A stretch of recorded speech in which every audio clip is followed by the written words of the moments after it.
আসসালামু আলাইকুম সম্মানিত ভিউয়ার্স।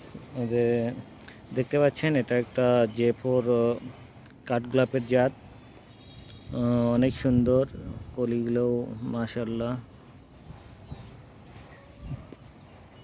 দেখতে পাচ্ছেন। কাঠগোলাপের জন্য বিশেষ কোনো যত্ন করার লাগে না, জাস্ট বেলে দোআঁশ মাটির সাথে যদি ডুমার বালি দেন, পাশাপাশি জৈব সার জাস্ট এনাফ, তাহলে আশা করা যায় যে আপনার এইটা হলো ইন্ডিয়ান আইভরি। তারপরে যেটা বলতে চাচ্ছিলাম, খুব সাধারণ যত্নে আর কি কাঠগোলাপ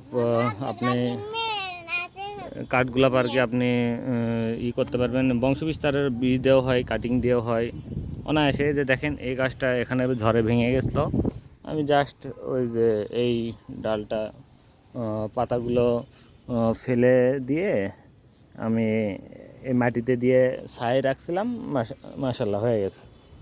এটা খয়েরি কালারের যেটা, এটা এটা দেশি সাদা হলুদ যে কালারটা, এইটা এটা তো বললামই যে এটা ইন্ডিয়ান আইভরি।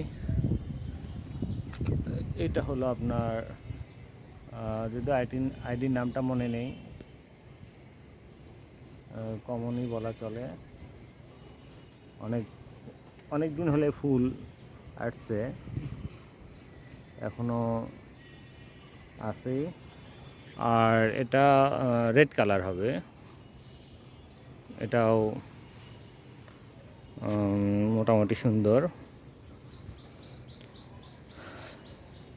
এই হলো। আর বীজ থেকে তো চারা করা